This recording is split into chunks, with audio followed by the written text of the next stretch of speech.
뭐 여러 그 설문과 연구와 이런 조사들에 의하면 사람은 하루에 몇 가지의 생각을 하냐면 한 5만 가지에서 6만 가지 생각을 한대요. 하루에 하는 생각이. 되게 과학적인 표현이에요. 5만 가지 생각을 한다는 말은 아주 과학적인 표현인 것 같아요. 그런데 그 5만 가지 생각 중에 95%는 늘 하던 생각이고, 그리고 그 생각들 중에 80%는 부정적인 생각이래요. 사람이 그렇게 생각을 한다는 거죠. 근데 그 부정적인 생각은 무엇 때문에 일어나냐면은 과거에 일어났던 문제들, 내가 겪었던 문제들, 그리고 예측 가능한 미래에 일어날 문제들, 아직 일어나지 않았지만 그걸 예측하는 거예요. 상상하는 거예요. 그러면서 그 문제들과 가지고 걱정하고 염려하는 거죠. 이 두 가지가 우리에게 부정적인 생각을 일으키는 주요 원인이 된다는 거죠. 그러니까 사실 문제가 없다면 우리는 후회도 없을 것이고 걱정도 없을 텐데 문제가 있는 거야. 그러니까 문제를 경험했기 때문에 앞으로도 문제가 올 거라는 생각을 하는 거죠. 여러분, 예수 믿는 사람들은 문제를 생각하고 대응하는 데 있어서 뭐 좀 다른가요? 저 사람은 달라 뭐 이런가요? 옆 사람은 어떠세요? 이분은 문제를 대하는 태도가 나랑 다를까요? 세상 사람들과 다를까요? 뭐 좀 달라야 되지 않나요? 안 믿는 사람하고 믿는 사람은 뭔가 차이가 있어야 되지 않나요? 똑같이 걱정하고 두려워하고 하루 종일 80% 이상의 생각들을 염려와 근심과 부정적인 생각에 사로잡혀 산다는 건 그건 좀 이상한 거 아닙니까? 그러니까 우리가 믿는 것이 우리의 삶에 실제로 녹아 들어가서 우리의 삶에 영향을 미치기 시작한다면 제일 먼저 바뀌는 게 생각일 거예요. 여러분이 믿음이 좋아진다는 말은 그 어떤 영역에서부터 시작되는 그 출발점은 반드시 생각일 겁니다. 생각이 바뀌어야 행동이 바뀌거든요. 그러니까 생각이 안 바뀐 상태에서 행동을 바꾸는 걸 위선이라고 하는 거예요. 근데 여러분의 마음과 생각이 바뀐다면 여러분이 문제와 걱정에 대해서 여러분이 취하는 태도도 생각도 좀 바뀌지 않을까요? 저는 오늘 그리스도인의 삶에서 마주하게 되는 문제들에 대해 우리가 어떻게 반응하는 것이 올바른 그리스도인다운 반응일 것인가를 생각을 해보려고 합니다. 우리가 사장서부터 쭉 살펴본 내용들은 뭐냐면 초대교회 그리스도인들은 안팎의 위험에 둘러싸여 있었고 끊임없는 문제 속에 던져져 있었다라는 거죠. 그러니까 예수를 믿고 교회가 성령이 임하셔서 교회가 세워지는 순간 모든 문제가 사라지고 모든 위협이 사라지고 그렇게 승승장구하지 않았다는 거죠. 끊임없는 안팎의 시험과 위기와 문제들이 반복되어 왔어요. 오늘 공동체에 새로운 문제가 등장을 하는데 우리는 이 내용을 보면서 우리의 삶의 문제 속에서 우리는 어떤 태도를 가져야 할까, 어떻게 대처해야 할까, 이걸 좀 생각해 보려고 합니다. 첫 번째, 우리가 그리스도인으로서 문제를 대처하는 것은 올바른 이해로부터 시작됩니다. 문제에 대해서 올바른 이해를 가져야 돼요. 잘못된 이해가 뭐냐면 간단해요. 문제가 일어나는 걸 부정적으로 보는 거예요. 왜 나에게 이런 일이 일어나지? 나는 예수 잘 믿으면 문제가 사라질 줄 알았는데 왜 문제가 생기지? 하나님이 날 지켜주면 문제가 없어져야 되는데 왜 문제가 생기지? 이런 생각을 하는 거죠. 그러니까 문제와 어려움은 내가 뭔가 잘못됐다라는 것의 어떤 사인이라고 생각을 하는 거예요. 아니요, 그렇지 않습니다, 여러분. 이건 마치 왜 내 삶에 나 예수 잘 믿는데 왜 문제가 생기지라고 말하는 거는 왜 바다에 파도가 치지라고 말하는 거랑 똑같아요. 나 바다에 있잖아요. 내가 바다를 항해하고 있잖아요. 근데 파도가 치는 건 당연한 거 아닙니까? 여러분, 예수 잘 믿으면 문제가 사라지는 게 아니라요, 예수 잘 믿으면 문제를 이길 힘을 갖게 돼요. 우리가 여기에서 관점을 바꿔야 돼요. 문제를 이상하게 생각하지 마세요. 이 세상 아직 불완전하고 깨지고 망가진 세상 속에서 우리가 살아가는 동안 우리는 끊임없이 문제를 직면하게 돼 있어요. 크고 작은 파도를 경험하게 돼 있어요. 그러나 그리스도인은 그 파도에 함몰되는 게 아니라 그 파도를 탈 줄 아는 사람이 되는 거예요. 그러면 어떤 사람은 파도가 두렵지 않아요. 어떤 사람은 파도가 두려워요. 그 차이예요. 파도를 어떻게 바라볼 것인가가 중요한 거예요. 그리스도인은 다르게 문제를 바라볼 수 있는 안목을 가져야 합니다. 오늘 본문을 보면은 초대교회에 어떤 문제가 생겼어요? 1절을 한번 다시 같이 읽어봅니다. 이 시기에 제자들이 점점 불어났다. 그런데 그리스 말을 하는 유대 사람이 히브리 말을 하는 유대 사람들에게 불평을 터뜨렸다. 그것은 자기네 과부들이 날마다 구호 음식을 나누어 받는 일에 소홀히 여김을 받았기 때문이다. 무슨 말이냐면 여러분 우리 배경적인 설명을 지난번에 말씀을 드렸는데 세계 각지에 흩어져 있는 유대인들이 예루살렘에 모이는 날이 절기를 지키기 위해예요. 여러 가지 절기가 있지만 특별히 오순절을 지키기 위해서 이제 세계 각지에 흩어져 있는 디아스포라 유대인들이 모인 거예요. 모였는데 거기서 예수님을 믿게 된 거예요. 인생이 바뀐 거예요. 집에 안 돌아가고 거기서 공동체를 이룬 거예요. 난 평생 예수를 위해 살겠다 결심한 거예요. 그러면 이 사람들을 노잣돈도 다 떨어졌을 텐데 어떻게 먹고 살죠? 누가 책임지죠? 유대 그리스도인들이, 그 땅에 살고 있는 그리스도인들이 도와줘야지. 그 일을 한 거예요. 그래서 그런데 문제가 생긴 건 뭐냐면은 유대파 그리스도인들은 문제가 없는데 헬라파 그리스도인들, 집 떠나온 사람들이, 이 사람들이 이제 날마다 여기 보면 구호 음식을 나누어 받는 일에 소홀히 여김을 받았다, 그렇게 되죠. 그러니까 헬라파 유대인들이 음식을 이렇게 받는데, 공급받는 것에 있어서 문제가 된다는 거, 자꾸 제외되거나 아니면은 막 덜 오거나 막 이런 문제가 생겼다라는 거죠. 그러니까 전후 내용을 보면 사도들도 나름 최선을 다했어요. 그런데 문제가 뭐냐면 사도들이 케어하기엔 너무 사람이 많은 거야. 그래서 이 문제의 원인은 뭐겠어요? 소통의 문제겠지. 그 다들 외국에서 생활하던 사람들 아닙니까? 그냥 절기 지키러 온 거예요. 믿음이, 신앙이 있어서. 그러니까 그들의 문화가 다르고 언어가 다르기 때문에 소통이 제대로 안 되니까 음식 받았어요? 그런데 안 받았어요? 그러면 받았구나. 그리고는 가버리고 뭐 이러니까 이 사람은 기다리는데 안 오고 그러니까 황당하고, 그러니까 불평이 나올 수밖에, 원망이 나올 수밖에, 이런 일들이 막 생긴다라는 거예요. 문제의 원인은 소통의 문제이고 또 체계적인 조직이 아직은 갖춰져 있지 않은 교회였기 때문에 이런 어려움들이 막 생겼다라는 거죠. 처음으로 교회 내부에 이런 불평과 불만과 원망이 생기는 거예요. 성령 안에서 하나가 되어서 막 부흥하는 교회가 어떻게 보면 내부적으로 균열이 일어나는 그런 위기가 찾아온 거란 말이죠. 그런데 보세요. 이러한 문제를 이 공동체가 어떻게 다루고 있는지를 보세요. 여기서 우리가 배워야 할 게 있어요. 먼저 우리는 이런 생각을 해요. 건강한 교회가 무슨 문제가 생겨요? 여러분, 질문. 건강한 교회는 문제가 안 생겨요? 건강한 교회는 문제가 안 생겨요? 생겨요. 세상에 어떤 교회도 문제 없는 교회는 없어요. 근데 여러분, 몸도 마찬가지잖아요. 여러분 몸에 암세포가 수없이 생겼다가 사라졌다 그런다면서요. 그렇죠. 그렇다고 제가 들었습니다만, 저도 뭐 들은 얘기라서. 그런데 그게 왜 암이 되지 않아요? 우리 안에 그걸 방어할 수 있는 시스템이 있기 때문에 그런 거예요. 그게 건강하게 작동이 되기 때문에. 그러니까 문제가 생기는 건 문제가 아니에요, 여러분. 문제를 어떻게 처리할 수 있느냐, 그럴 능력이 있느냐가 문제인 거지. 그럼 교회 공동체가, 아니 개인의 그리스도인의 삶 속에서 생기는 문제를 내가 제대로 처리할 수 있는 능력은 뭐예요? 올바른 기준을 가지고 그 문제를 이해하느냐는 거예요. 여러분, 문제는 절대 여러분에게 문제가 되지 않는다. 그러니까 문제를 문제로 받아들이는 순간 문제가 되는 거예요. 그러니까 그리스도인은 특별히 여러분에게 일어나는 그 모든 문제를 다른 관점에서 바라봐야 될 필요가 있어요. 특별히 결과적으로 보면은 여러분 초대교회는 시작부터 문제가 생겼잖아요. 안팎으로 핍박과 고난과 시험이 막 있었잖아요. 그런데 그 과정을 통해서 교회가 되게 건강하고 단단해지지 않나요? 그러니까 두 가지 측면이 있어요.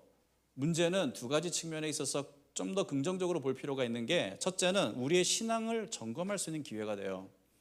우리 믿음이 현실에서도 제대로 작동하는지를 알 수 있는 기회가 문제 속에서 주어지는 겁니다. 그리고 또 하나는 우리의 신앙이 성장할 수 있는 기회도 돼요. 그러니까 문제적 환경은 도리어 개인의 신앙을 더 강하게 만들어요. 여러분, 우리의 역사 속에서도 보면 기독교가 가장 순전하고 강력하게 세상에 빛과 같이 나타났던 순간은요, 위기의 시대였어요. 언제나 기독교가 핍박받았던 시기고 위험한 상황 속에서 있을 때였어요. 그때 그들이 갖고 있는 신앙의 본질이 더 오롯이 드러났단 말이에요. 그거는 세계 여러 나라, 모든 나라를 예외 없이 다 통틀어서 그래요. 그리고 여러분의 개인의 역사를 보더라도 여러분의 신앙의 삶의 여정에서 가장 여러분의 신앙이 뜨겁고 간절했을 때는 힘들었을 때로, 분명히 어려웠을 때라고요. 다 확인하지 않았지만 저 개인적인 삶을 보더라도 그래요. 왜냐하면 그런 위기가, 그런 문제가 여러분의 신앙을 더 풍성하게 만들 수 있는 환경이 되거든요. 우리가 그렇게만 바라볼 수 있다면. 침향목이라는 나무가 있어요. 제일 비싼 나무 중에 하나예요. 세상 비싼 나무인데 이 나무가 비싼 이유는 아주 그 나무가 갖고 있는 아주 고유한 향이 있어서, 그리고 의약품으로 쓸 수 있을 만큼 아주 좋은 물질이 있어서 그 나무가 되게 좋은 나무로 사람들에게 팔리고 있어요. 그래서 고가의 향료나 의약품의 원료로 이 나무가 쓰여진대요. 이 침향목은요, 어떤 식으로 그런 나무가 되냐면 원래 그런 나무로 존재하는 건 아니고 그냥 평범한 나무였는데 그 나무가 자라는 환경이 이 균에 의해서 감염될 가능성이 되게 높은 환경이라는 거죠. 그래서 나무에 균이 침입을 할 때 이 나무는 적극적으로 그 부분에 대해서 대응을 해야 되기 때문에 내부에서 방어 메커니즘이 활성화되면서 어떤 일이 일어나냐면 특수한 수지,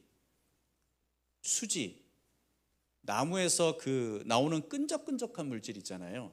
그걸 막 분비하는 거예요. 그 수지가 시간이 지나면서 나무 내부에 축적이 되면 이 침향목의 그 고유한 특징이 나타나는 거예요. 그 향기가 나타나고 그 아주 뭐라고 해야 되나요? 균에 강한, 그래서 의약품의 원료로도 쓰여질 정도로 그렇게 아주 좋은 그런 원료들을, 재료들을 스스로 만들어낸다는 거죠. 근데 재밌는 건 성경에도요, 이 침향이라는 얘기가 많이 나오는 거 아세요? 니고데모가 예수님 돌아가셨을 때 뭘 가지고 무덤을 찾아왔어요? 모략 그리고 침향을 섞은 것을 100근쯤 가져왔다, 이렇게 돼 있거든요. 모략과 침향을 섞은 것, 무슨 말인지 아시겠죠? 민수기 24장을 보면은 하나님 백성 이스라엘을 향해 이런 선언을 하시는 축복의 문구가 나와요. 이스라엘아, 너희는 주님께서 심으신 침향목 같구나. 여러분, 침향목은요, 문제가 있는 환경에 살기 때문에 침향목이 될 수 있는 거예요. 더 아름답고 더 값진 나무가 될 수 있는 거예요. 저는 그리스도인이 딱 이런 존재라고 생각해요. 그래서 하나님의 백성들을 침향목이라고 말씀하셨는지도 모르겠어요. 문제에 직면할 때 우리가 올바른 기준을 가지고 문제를 대응하면 문제는 도리어 우리를 강하게 만들고 아름답게 만들고 그 문제를 통해서 우리의 신앙은 더 성숙해지는 거예요. 공동체도 마찬가지예요. 문제를 올바른 방식으로 통과하면 공동체가 강해지고 성숙해지는 거예요. 그래서 시편 기자는 119편 71절에서 이렇게 얘기합니다. 71절 72절을 한번 읽어볼게요. 시작. 고난을 당한 것이 내게는 오히려 유익하게 되었습니다. 그 고난 때문에 나는 주님의 율례를 배웠습니다. 주님께서 나에게 친히 일러주신 그 법이 천만 금은보다 더 귀합니다. 여러분, 고난이 아니었으면 이 사람은 절대 알 수 없었던 것이 무엇이라고 얘기해요? 주님의 율례가 진짜 뭔지를 배울 수 없었을 것이다, 이렇게 얘기해요. 그 율례는요, 천만 금은보다도 귀하대요. 수천억 가질래? 하나님의 말씀을 깨닫는 이 기쁨을 가질래? 그러면 여러분 뭐 선택하실래요? 솔직하게 수천억 가질래? 하나님의 말씀이 진짜 얼마나 귀한 것인지를 깨닫는 은혜를 가질래? 제가 묻지는 않겠습니다. 근데 여러분, 이건 고난 속에서만 깨달을 수 있는 거예요. 고난이 아니면 절대 깨달을 수 없는 게 있어요. 여러분의 신앙 여정도 보면 고난을 통해서 그렇게 빚어지고 다듬어져서 오늘의 이 자리에 와 있을 거라고 생각해요. 그럼 앞으로 더 많은 고난을 겪어야 되나? 여기서 말하고자 하는 건 그게 아니라, 환경과 어떤 환경이든지 간에 그 환경을 올바르게 대처할 수 있는 기준을 갖고 있다면, 그렇다면 당신은 어떤 상황 속에서도 당신의 신앙과 믿음이 성장할 수 있다는 얘기예요. 저는 사실은 고난보다는 풍요 속에서 더 우리는 큰 훈련의 위기가 있다고 생각해요. 사실 풍요가 우리에게는 더 위험하거든요. 생각해 보세요. 풍요로움이 오면 신앙이 너무 느슨해지잖아요. 하나님을 의지하는 그 손에 힘이 풀리거든요. 이 세상의 여러 나라를 보더라도 부유한 국가들이 그리스도인들의 어떤 신앙 수준이 조금 점점 더 이렇게 퇴보되는 느낌을 지울 수가 없어요. 교회와 그리스도인은 진리와 생명을 가지고 있기 때문에 끊임없이 부단히 고난의 때든지 풍요의 때든지 그 진리를 삶의 현장에 접목시키고 살아가려고 노력을 할 때 그 문제들이, 그런 환경들이 도리어 우리에게 우리를 강하게 만들고 온전하게 만드는 환경으로 사용되어 줄 수 있다. 그 얘기를 말씀을 드리는 거예요. 자, 그렇다면 우리는 어떤 기준을 가져야 될까요? 먼저는 태도를 말씀드릴게요. 첫째, 우리가 올바른 태도를 가져야 하는데, 두 번째, 올바른 태도를 가져야만 우리는 그리스도인으로서 문제를 제대로 대처할 수 있다. 두 번째가 올바른 태도예요. 오늘 본문을 통해서 우리는 세 가지 정도의 올바른 태도를 확인할 수가 있어요. 처음은 뭐냐면은 먼저는 공동체와 함께 문제를 다룬다는 거예요. 여기서 중요한 건 뭐예요? 공동체가 필요하다는 거예요. 2절을 보세요. 같이. 그래서 12 사도가 제자들을 모두 불러놓고 말하였다. 제자들이 누굴까요? 그리스도인들 공동체. 우리 모두에게 이 문제를 공동체와 공유하는 거예요. 은혜도 공유하지만 문제도 공유하는 거예요. 이게 진짜 공동체입니다. 만나서 좋은 얘기만 하고 행복한 얘기만 하고 축복해주고 그리고 헤어지고 속은 막 썩어 문드러지는데 난 아픔이 있고 고민이 있고 내놓지 못할 그런 문제들이 있는데 그걸 꺼내놓을 수 없는, 그렇게 꺼내놓을 수 있는 안전한 공동체가 없다는 건 불행한 일입니다. 여러분, 예수 믿는 사람들에게 큰 축복이 뭐예요? 가장 큰 축복은 여러분이 하나님 가족 공동체에 속했다는 거 아닙니까? 그렇다면 여러분, 이건 놀라운 축복이에요. 우리가 교회를 그런 공동체를 만들어야 되겠다라고 생각하는 이유가 바로 거기에 있는 거예요. 하나님이 우리에게 주신 이 큰 축복을 우리는 누려야 되거든요. 초대교회는요, 아나니아와 삽비라 사건을 통해서 배운 교훈이 있어요. 문제는 밝은 곳에 가져나와 드러내야 해결된다. 이걸 혼자 숨기고 있으면 개인에게도 큰 해가 되고 공동체에도 큰 해가 된다. 이걸 배운 거거든요. 그래서 이걸 바로 공동체 앞에 드러내고 이걸 가지고 함께 같이 고민하고 기도하는 거 아닙니까? 제가 얼마 전에 집을 청소하다가 집에 벽장이 조그만 게 있거든요. 그 안에 이제 옷도 걸려 있고 그리고 이제 뭐 물건도 잔뜩 쌓여져 있는데 거기를 이렇게 들춰내다가 뭐 제가 발견한 건 아니지만 들춰냈는데 그 벽에 그냥 곰팡이가 그냥 시커멓게 그냥 막 그냥 피어 있는 거예요. 와, 진짜 너무 그냥 어떻게 해야 되나, 이거 집을 헐어야 되나, 막 내 집 아닌데 뭐 별 생각이 다 들더라고요. 이거 정말 더 이상 어떻게 할 수가 없는 거예요. 저걸 벽을 뜯어내지 않으면 안 될 것 같은 그런 절망적인 상황인 거예요.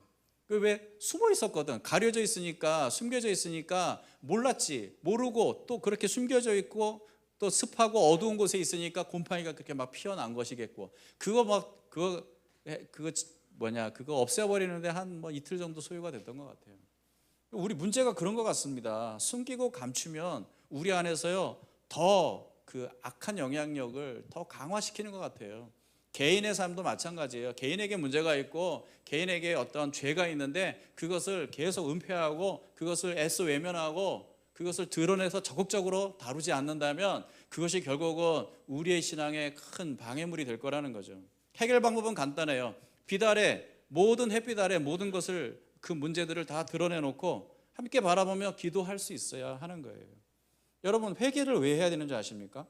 회개가 바로 그런 거거든요. 회개는 우리의 문제를 빛 가운데로 가져와서 드러내는 행위예요. 하나님의 보좌 앞에 나의 문제를 꺼내놓는 거예요. 그렇게 함으로만 해서도 충분히 우리는 그것들이 더 이상 내 삶에 은밀하게 영향력을 미치지 못하게 만들 수 있거든요.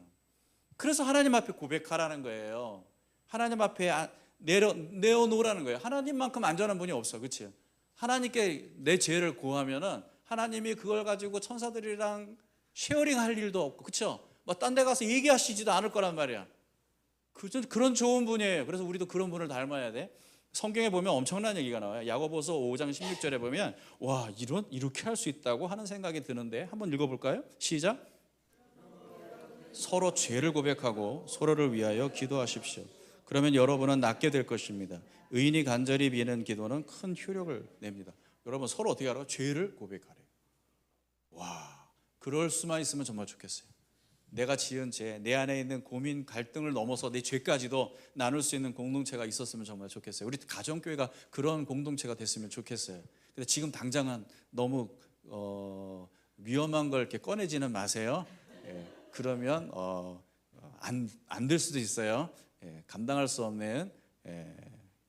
제가 그걸 언제 경험했냐면 교회 초반에 제가 전에 몇 번 말씀을 드렸는데 한 자매가 등록을 하면서 집 목사님 저 등록할게요 하면서 등록을 하면서 근데 저 드릴 말씀이 있어요. 근데 목사님이라면 이해해 주실 거라고 말씀드려요. 저 사실 남자예요. 이러는 거야. 근데 그걸 내가 감당을 못 하겠더라고. 이제 교회는 막 세워졌지. 근데 먼저 우리가 이걸 감당할 수 있을까? 와, 그래서 이분을 좀, 그래서 내가 여러 군데 알아봤어. 이런 특수 목회를 하는 분이 계시더라고. 그래서 그분에게 연결을 시켜 드려야 되겠다는 생각을까지 했는데 이분이 떠났어요.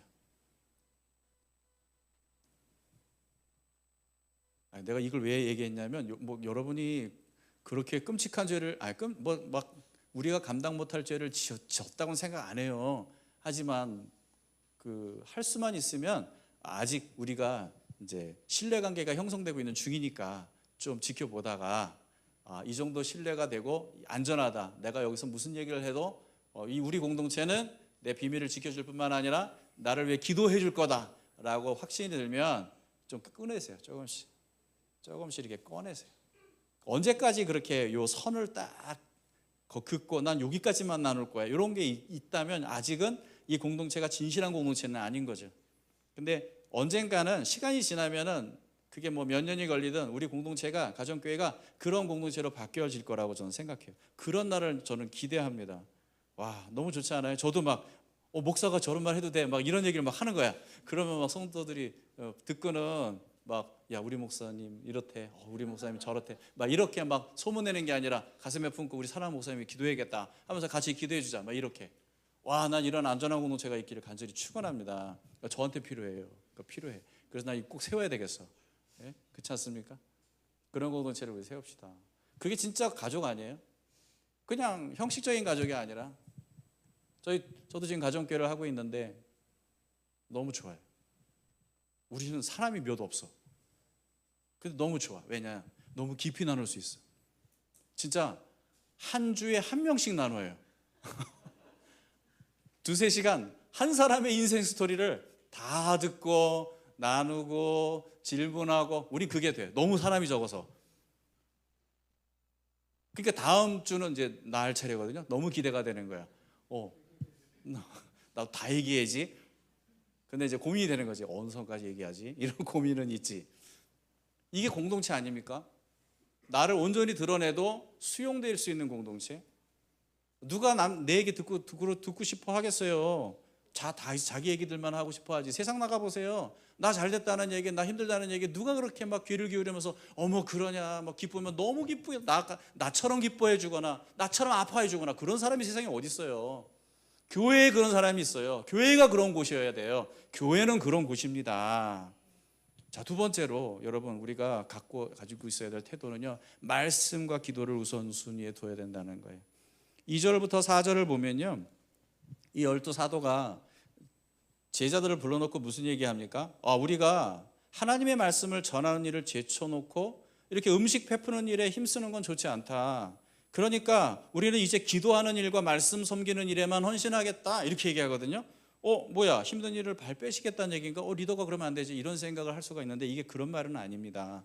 지금 사도들은 그런 귀찮은 일은 너네들이 해, 그런 말을 하는 게 아니에요. 우선순위를 우리가 여기서 놓치면 안 돼. 지금 교회 문제가 생겼지만 그러나 이럴 때일수록 우선순위를 명확히 하자.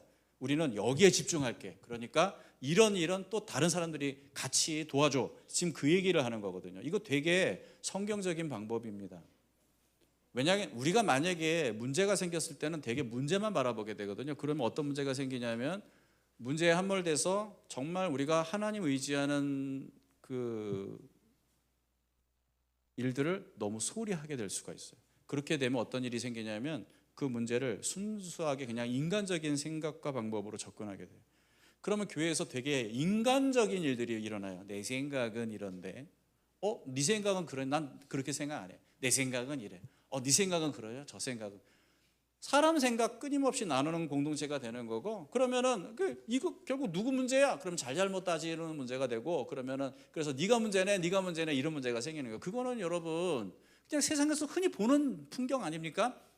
세상의 모든 기관이나 TV를 틀어도 보이는 그런 풍경이고, 교회는 달라야죠. 교회가 왜 다른 줄 아세요? 기준이 다르기 때문에 그런 거예요. 우리는 하나님 앞에서 이 문제를 씨름해야 되겠다라는 것에 우선순위를 둬야 돼요. 말씀과 기도를 통해. 여러분, 국가에 재난이 발생하면 정부는 신속하게 비상대책본부를 구성을 하거든요. 그리스도인이 자신의 개인의 삶이나 교회에 문제가 생길 때 해야 될 일이 뭐냐면 비상 기도 말씀 대책본부를 구성하는 거예요. 배로 더 기도와 말씀에 여러분이 시간을 투자하셔야 돼요. 그래야만 이 문제를 우리가 제대로 핸들링할 수 있어요. 그리고 함께 기도할 수 있는 사람들을 여러분들이 찾아서 그들에게 도움을 요청해야 돼요. 그래서 공동체가 필요하다는 거예요. 여러분, 인생 살아가면서 우리는 평생 동안 문제를 끊임없이 만나요. 근데 여러분, 혼자 감당 못해요. 함께 같이 그 파도와 싸워줄 사람들이 필요해요. 동료가 필요하단 말이에요. 공동체가 필요하단 말이에요. 우린 지금 나룻배를 타고 인생을 항해해서는 안 돼요. 함께 같이 든든하게 서로를 붙잡아주고, 누군가는 돛을 붙잡아주고 같이 함께 이 항해를 가야 할 그런 동료들이 필요하다는 거예요. 근데 이거는요, 제자들이 어디서 배웠냐? 예수님께 배운 거예요. 시련이 오고 문제가 생기고 고난이 오잖아. 그러면 어떻게 할까? 예수님은 어떻게 하셨지? 우리도 이렇게 하자. 여기서 나온 거예요. 예수님이야말로 정말 전형적인 그들의 모범이 되셨습니다.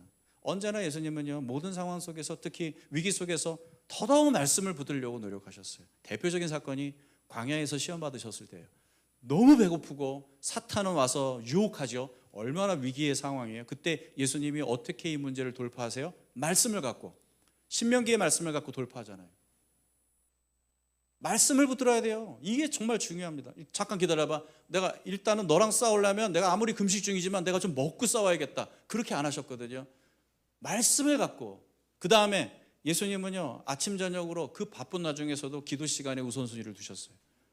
대표적인 사건은 겟세마네 동산이었을 거예요. 어떠한 때보다 위기의 상황 가운데, 문제적 상황 속에서 예수님은 가장 기도에 힘쓰셨다는 걸 알 수 있는 대목이죠. 그런데 예수님이 겟세마네 동산 혼자 안 가셨어요. 제자들 데리고 가셨어요. 그리고 뭐라고 그러셨어요? 너희들 나를 위해 기도해 달라고 그랬어요. 기도 공동체, 예수님이 우리에게 보여주신 본이에요. 물론 이 제자들이 좋은 기도 공동체가 되지 못했다는 게 문제긴 하지만 우리에게도 그게 필요해요. 예수님에게도 기도 공동체가 필요했다면 우리에게도 말할 것도 없어요. 여러분, 문제가 생겼어요. 여러분 전화 돌려서 나 위해 기도해 줘라고 말할 사람이 있어요? 있어야 돼요. 있어야 된다고요.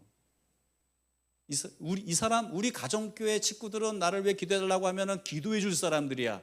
그럴 믿을 만한 동료가 있어야 돼요. 그래야 여러분 이 인생 항해 제대로 우리가 갈 수 있는 거예요.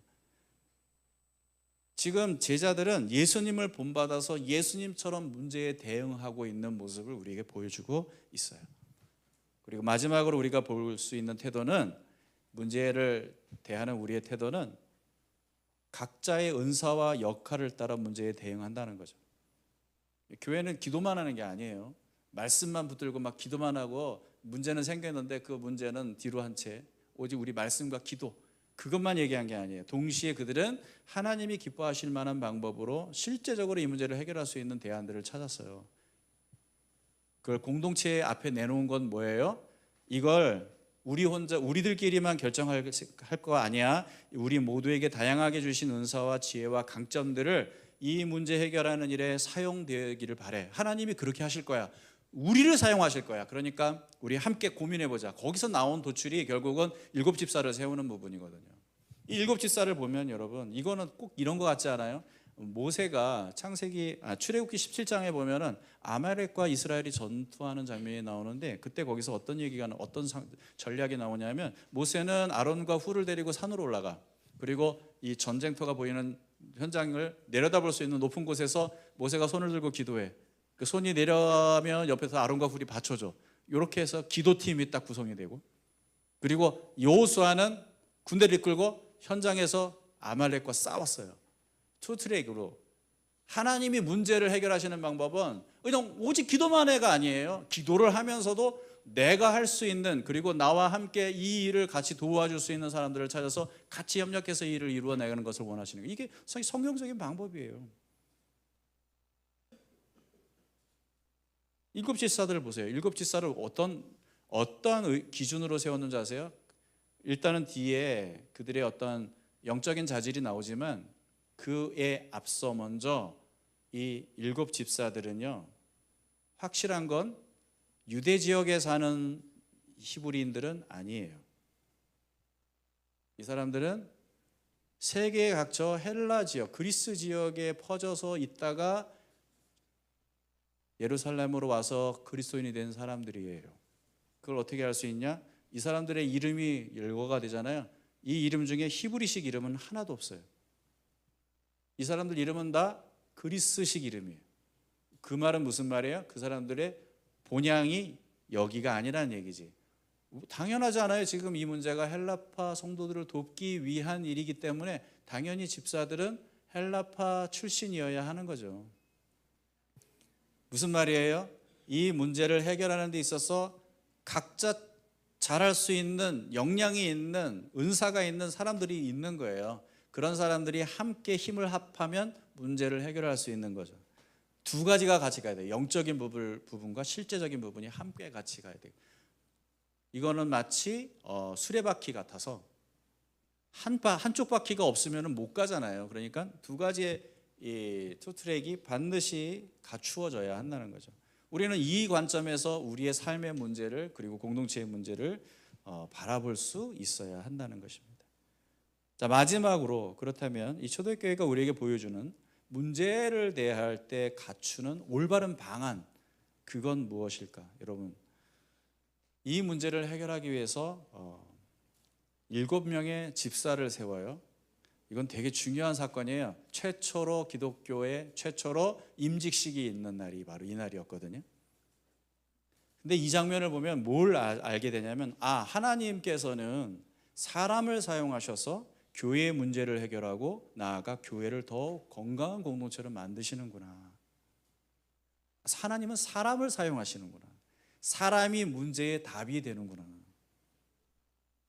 그러면은 그 사람이 어떤 사람이냐가 중요하겠죠. 어떤 사람이냐. 하나님은 어떤 사람을 사용하시느냐. 이건 개인적으로 적용을 해본다면 하나님이 그리스도인답게 문제를 해결하시기를 기대하신다면 나에게 어떠한 그리스도인다운 특징을 갖추기를 바라실까? 그걸 한번 생각해 볼 수도 있겠죠. 자, 어떤 사람을 하나님이 사용하셔서 이 교회를 세우시냐면 신망이 있는 사람, 보이시나요? 한번 읽어볼까요? 3절 같이 시작. 그러니 형제자매 여러분, 신망이 있고 성령과 지혜가 충만한 사람 7을 여러분 가운데서 뽑으십시오. 신망이 있다는 게 무슨 말이에요? 이건 좋은 평판을 갖고 있다는 얘기예요.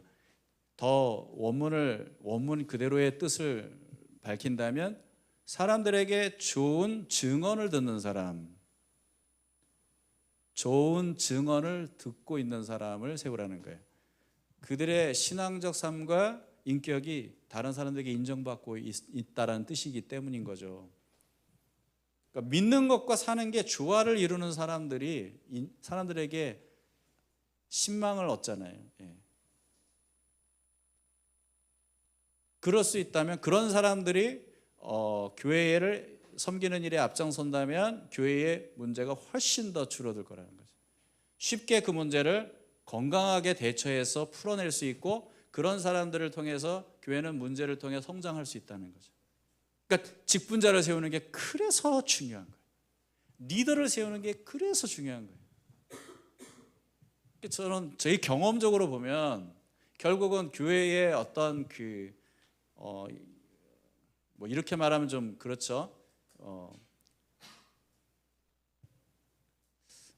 어떻게 하면 좀 더 이 예민한 문제를 좋게 표현할 수 있을까? 교회가 건강해지려면 건강하지 못하게 되거나 건강해지거나 이러한 그 기로에서 항상 핵심이 되는 주제는 어떤 일꾼을 세우느냐예요. 그게 그 교회의 향방을 결정하더라고요. 정말 이건 중요한 얘기예요. 그래서 이 성경의 원리가 우리에게 너무너무 중요한 거예요. 믿는 것과 사는 것이 조화를 이룰 때 우리는 훨씬 더 수월하게 문제를 다룰 수 있다. 여러분 개인도 끊임없이 문제 속에서 스스로를 점검할 때 이게 왜 나에게 스트레스가 되고 왜 고통이 되고 왜 부담이 되지? 혹시 나의 믿음과 나의 삶에 어떠한 그 조화가 이루어지지 않고 있는 부분은 어디 있는가? 내가 믿기는 하지만 실제적으로 내 삶 속에서 그걸 누리지 못하고 있는 영역은 뭔가? 이걸 좀 여러분이 찾아볼 수 있는 어떤 시간으로 좀 여러분이 삼아야 될 필요도 있어요. 반대로 문제가 터져서 낙심이 되어 있다면 나의 믿음과 삶에 있어서 이 불협화음이 일어나는 부분이 분명히 있거든요. 그걸 한번 점검해 볼 수 있는 좋은 기회가 될 수도 있는 거예요. 교회에는 여러분 신망이 있는 사람들, 저 사람은 진짜 신앙과 삶이 일치가 되는 것 같아요. 조화가 되는 것 같아요. 그런 사람들은 사람들에게 인정을 받고 존경을 받고 칭찬을 받거든요. 옆에 있는 사람을 살짝 보세요. 판단하지 마시고 그냥 보기만 하세요. 어떤 표정으로 보느냐가 중요하지만, 그렇죠? 네. 근데 제일 봐야 되는 건 집에 와서 거울을 봐야 돼요. 나는 그런 사람인가 한번 봐야 돼요. 자, 두 번째로는요, 성령 충만한 사람을 우리가 세워야 한다는 거죠. 성령 충만이라는 말 우리가 여러 번 얘기했지만 이건 남들이 못한 신비한 체험을 한 사람을 얘기하는 게 절대 아닙니다. 성령 충만이라는 건 그런 거예요. 술 취하는 것과 많이 비유를 하죠. 성경에도 나와 있지만 술 취하면 어떻게 돼요? 술 취하면 어떻게 돼요? 개가 되죠. 그런 말 있지 않습니까? 저는 잘 모르겠는데 왜 그러냐면 이 사람이 원래 그런 사람이 아닌데 술만 들어가면 이상하게 된다는 말을 그렇게 표현하더라고요. 왜 그래요? 그 술의 힘에 지배되기 때문에 그래요. 그러면 딴 사람이 되는 거예요. 성령 충만도 똑같아요. 원래 우리가 본성적으로 자기 중심적인 죄인 아닙니까? 그런데 성령이 충만하면 자기 중심성에서 벗어나서 하나님 중심적인 말을 하게 되고 하나님 중심적인 행동을 하게 돼요. 신기해요. 이게 성령 충만의 증거입니다. 성령이 그 사람을 지배하기 때문에 그래요. 이런 사람들이 교회의 일꾼으로 세워져야 한다.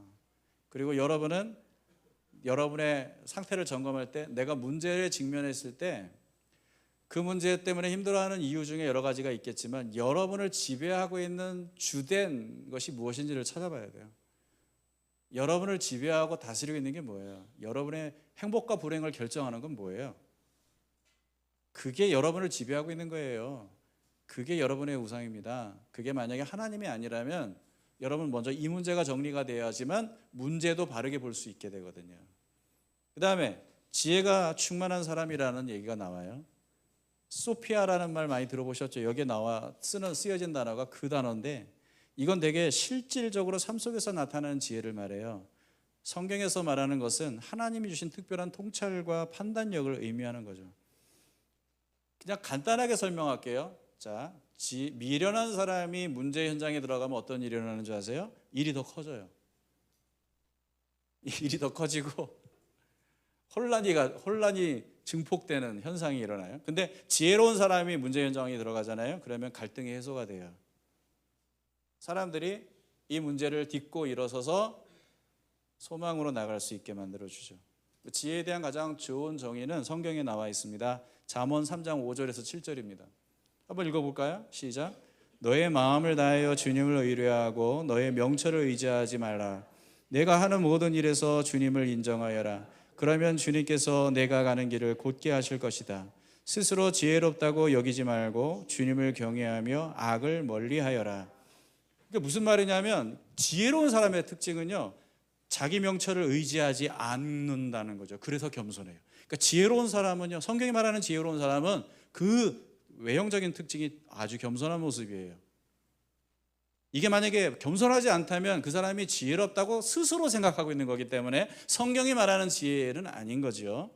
왜냐하면 그들은 철저하게 자기보다 하나님을 더 의존하기 때문에 겸손할 수 있고요. 그래서 하나님을 더 의지하기 때문에 의존하기 때문에 명확합니다. 기준이 명확합니다. 판단이 명확합니다. 이게 지혜로운 사람의 특징인 거죠. 우리 안에 그런 사람들이 있다면 그 공동체는 아주 안전하고 건강해요. 문제가 생길 수 있어요. 가정교회 문제가 생길 수 있어요. 그러나 그런 사람들이 한두 명 있으면 그 문제가 쉽게 정리가 되고 지혜는 진화가 돼요.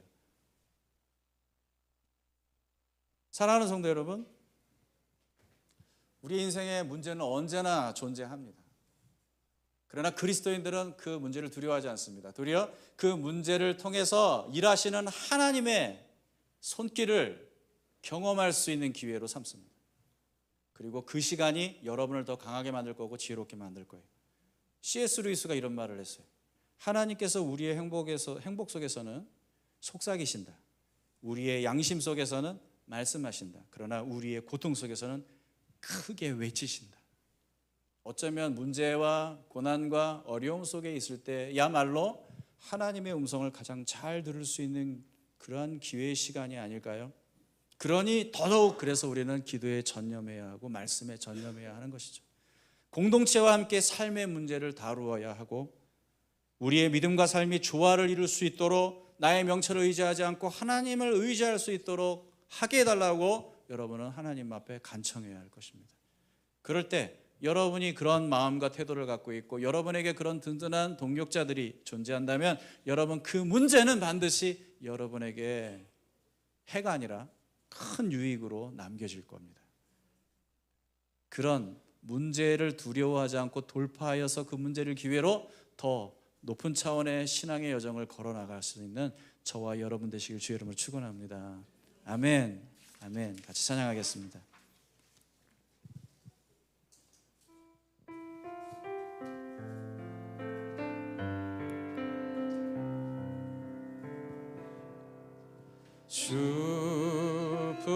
주품에 품으소서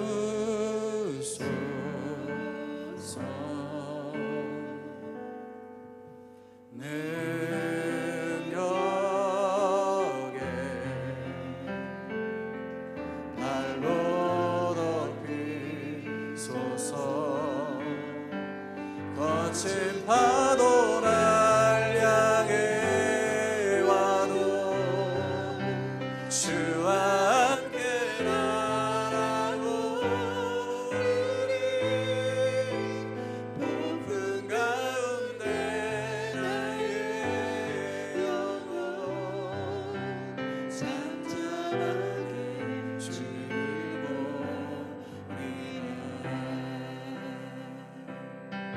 주님 안에 나거하리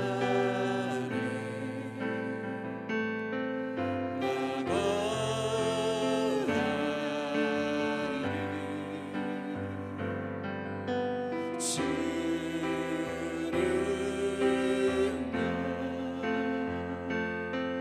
나 잠잠히 믿네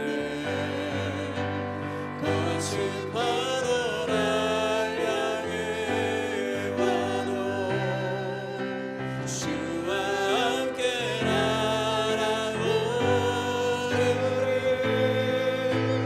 높은 가운데 나의 영혼 잠잠하게 주를 보리라. 거친 파도 날 향해 와도 주와 함께 날아오르리 높은 가운데 나의 영혼 잠잠하게 주를 보리라.